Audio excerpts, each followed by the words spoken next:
Marhaba Habibis. Assalamu alaikum rahmatullahi wa barakatuh. As always, Habibis, to catch a full episode and conversation with Carol Roth, go and subscribe to our Patreon at patreon.com/Habibi Bros. Down in the links below. Where is it, Jay? Right Where down is here. it? Look, Dan's mom's down here. Can we just... That's underway, just like the other question is illogical. And I've heard you speak about it because you always, I'm not being solicitous, but you're always straight up about what you're doing. And the grocery store doesn't have the capacity to enforce some kind of proof of vaccination, then they have to say that indoor masking needs to apply because we don't know who's vaccinated and who's not. That's the first point I always like to push back on is we had partial targeted lockdowns again.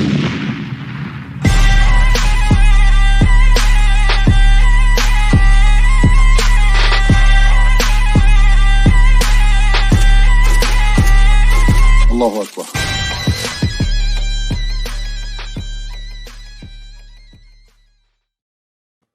Assalamu alaikum rahmatullahi wa barakatuh. Wa alaikum assalam wa rahmatullahi wa barakatuh. What's going on, Habibis? I'm Siraj Hashmi. I'm Mujahed Kobbe.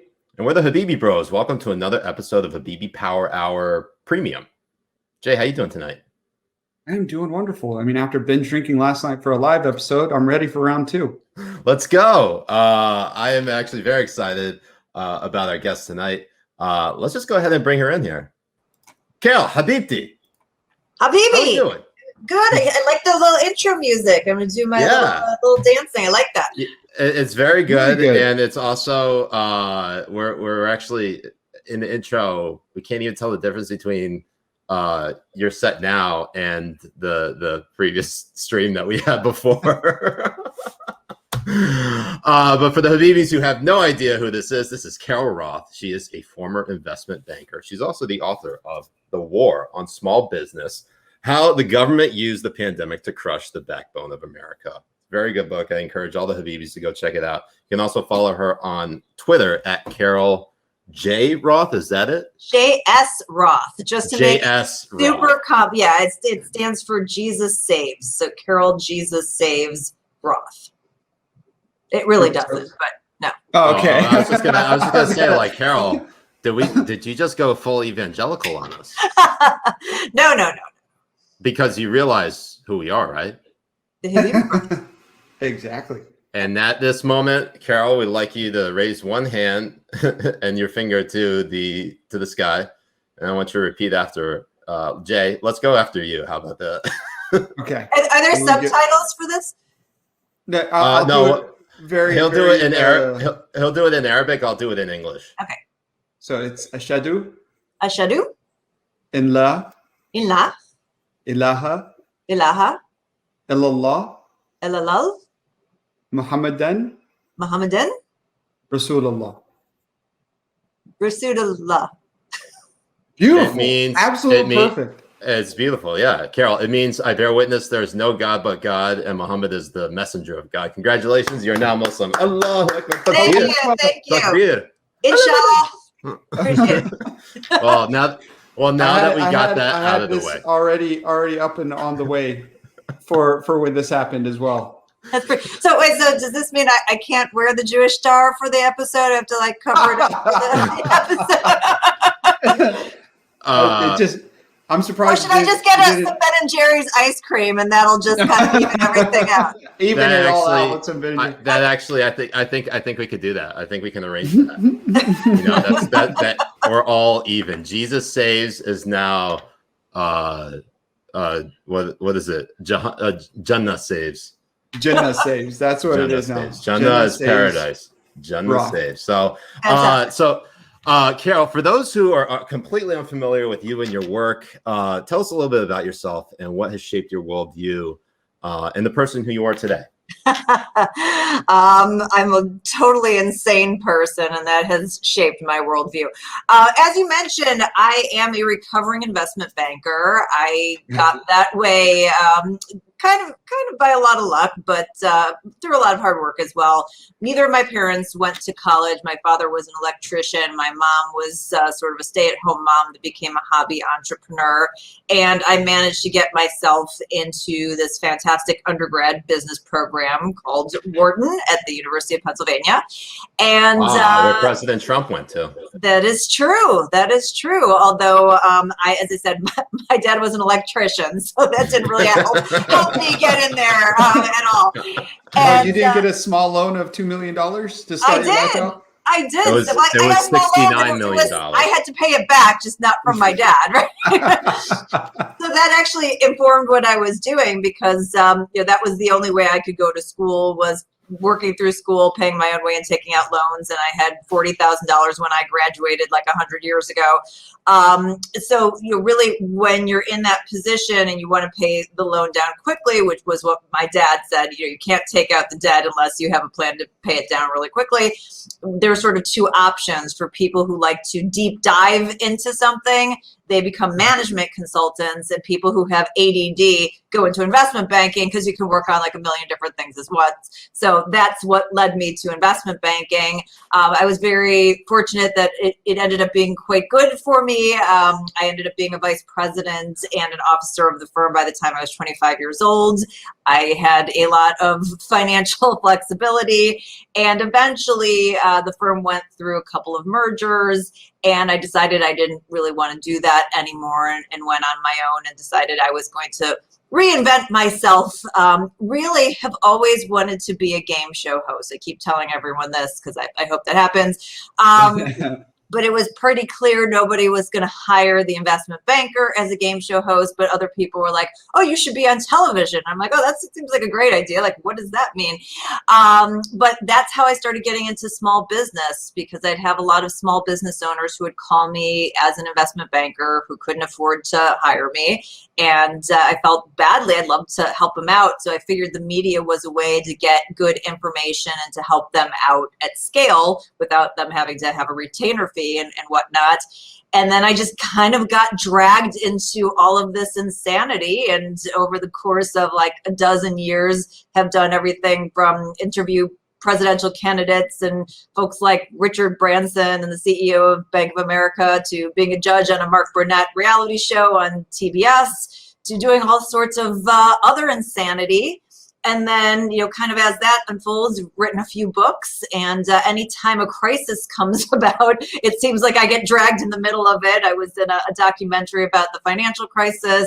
I was in an episode, an episode booked about the financial crisis. I was in a documentary about the auto bailouts. And then now we've got the war on small business related to the pandemic. So if there's a good crisis, I'm going to help explain why people are getting screwed over by it. Well, I'm glad you brought up game show host, because obviously what we're seeing with Jeopardy is obviously a major vacancy, and a host who is a fill-in host, I should say, an interim host who was a Jeopardy contestant filling in for Alex Trebek. All I can say is Carol Roth, next Jeopardy host. Hold on. What is absolutely halal now that she's Here's the problem, though, with Jeopardy is it's way too serious. And that's like the whole point of being a game show host, is so I can get away from all this serious shit. So I want to be in like a fun game show, like The Price is Right, or Press Your Luck, or something like that, where you like jump up and down with the contestants. Yeah. I'd love to do Family Feud. I'm obsessed with Family Feud. So we have one of our Habibis, Faye, commenting saying, Carol, if you want a public forum to express yourself, have you considered Locals? It's not a game show, but someone told me recently it's a place where you can express raw, unfiltered opinions. Okay. Well, thanks so much. I really have no problem expressing raw and filtered opinions. I just really want to give away cash and prizes, so I need somebody to pay for that, so it's not coming out of my bank account. So I love Locals. It has like $1 million to give away. It's probably not for me, but I appreciate it. It's nice. Yeah, they also do that to troll me incessantly, because I joined Locals, and ever since I did, they have literally, the Habibis have dunked on me at every which way, and that's just You'll see when you get on locals. It's capitalism. Do they not want you to get your due? Maybe, I don't know, but it's a lot of fun dunking on Siraj. That's what it is. He did an intro video explaining why he joined locals. So we all dunk on him for that intro video right now. So that's why it's so. So Carol, Wait, hold on. Before we get, can I see my picture in the Hajib, because it's actually very kind of like Jackie O. I'm actually kind of it looks really good. It's not bad. It's very and what's really amazing about this picture too is my mom. She's from Arkansas, but when she converted into Islam, she started wearing a hijab exactly like this. Huh. And because she's white, it looks exactly like her when she converts. So I'm your mom. Hey, we're not saying no. So, Carol, getting into your book, again, the book is The War on Small Business, How the Government Used the Pandemic to Crush the Backbone of America. It's very fascinating. It's a great recap of what took place over the last year and change, and how the government responded to the COVID-19 pandemic. But before we kind of get into all the nuts and bolts of your arguments within the book, what inspired you to write the book? And as a follow-up, what were you hoping to accomplish? And do you feel you reached your goals in that regard? So I was actually approached to write a book by HarperCollins very early on during the pandemic. They saw that this was going to be sort of a historic economic point in time. And so they came to me and said, we want someone who has an actual economic background, not just people who spout off random talking points to break down what's happening. Would you like to do this? And at that point, sitting at home, I'm not flying around the country doing speaking engagements, that kind of stuff. And I was like, oh, I like projects. That sounds fun. Like, that seems like a good thing to do, like an idiot. And I didn't realize that we were going to be locked down for like 15 months and that this was going to be something that changed like on a real-time basis.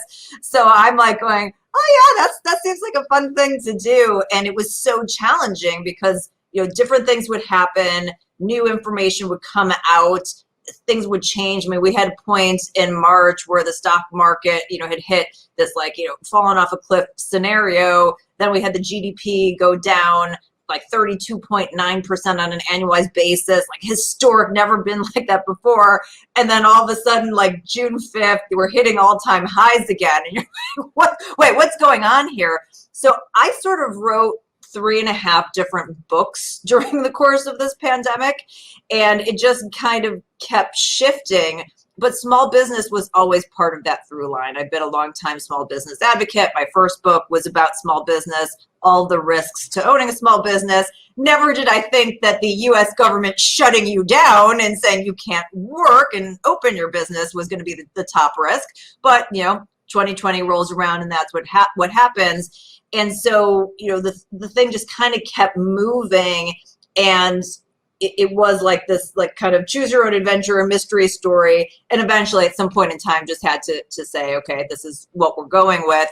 But I am so thrilled in retrospect, even though it was just a ridiculous amount of work that I wouldn't have signed up for if I would have known in advance. In retrospect, given the gaslighting that we have been prone to and the rewriting of history already on what's happened with small business and this historic wealth transfer and the economy, I'm thrilled that I was able to capture real time the record of what actually happened, because I think as time goes on, we're going to see this as a really pivotal point in time with a different kind of lens. And so I feel like this is going to be a resource people are going to come back to.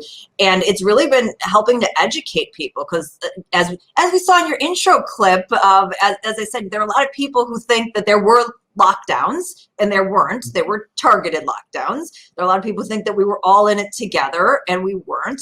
And there were a lot of people who think that the small businesses got a bailout, which they didn't. And by the way, they didn't do anything wrong, so there would be no need to bail them out, do compensation. So to be able to give people the tools to talk about what happened, as well as have this record for historical purposes, really, really pleased. Although, as I said, when I went into it, I had no idea that this was what I was in for. Yeah, I mean, just the fact that the term bailout being used for small business is almost insulting. It's just the bailout. You bail someone out of jail. You don't bail out a small business because they're just literally just trying to operate at full capacity. And that's what happened during the financial crisis, right? The Great Recession, 2007, 2008. Banks and kind of adjacent industries took on this extra risk, and it's through no fault of everybody else's. We all got dragged into the mess that they created, but they were told that they were too big to fail, and the taxpayers had to step up. And by the way, they got this regulation that ended up hurting small businesses, but that's another story. But this is the opposite. This is the government coming in and saying, we are shutting you down, and that wasn't the small business owner's fault. So really that falls under eminent domain. That is subjugating their property rights. And so they were due compensation because their property was quote unquote taken for the good of society, whatever that means. Yeah. Jay? Right. And the way you put it, like how it was targeted, it makes very much sense, because you still had places like Costco, Walmart, Target, the big box retailers still working in full capacity. Amazon didn't stop shipping out places. Their warehouses didn't get shut down. Right. So why was it that, Giorgiano's that was working for 30 years, pizza parlor had to close down, but these places had to stay open? It made zero sense to anybody who was watching it. So yeah, I think it was very, very targeted, like you said, against specifically small businesses. Yeah, I mean, again, if you look at it broader, it's those who didn't have political clout and connections, and those just happen to be the small businesses. So it's not like, there's a reason why it's the small business. It's not just like, oh, I walk around hating small business. It is, they are decentralized. They're of no use to us. They don't provide any lobbying dollars. Yeah, that's an easy thing for us to look like we're doing something. And there are a lot of people who are running with that narrative and going, well, people were dying. You had to have lockdowns. Okay, like you said, well, what about Walmart or Amazon? And so that's the great thing about the book, because it really is nonpartisan, is I don't even need to convince people like what the right strategy is. It's pointing out that what was done was neither lockdown nor liberty, and the targeted lockdowns did not provide appropriate compensation. So whatever you think should have been done didn't happen, regardless of what it is. Right. I mean, it's we see a comment here from Anthony Rivera who says, and the arbitrary essential business label was atrocious. I mean, it is. I mean, I don't know how you say it better than that, really. Right. It was all make believe. The whole thing was, and none of it was. My favorite thing was how they also put science into it, and how they were following science while they were changing their tune every other minute. And it was very hard for small businesses to be able to keep up with it too. Like, you have to be massive. You can operate being massive. You have to be 6 feet apart. You have to make sure you have these in place in your restaurant and your small businesses to actually open. You have to be at 25% capacity, then 50% capacity.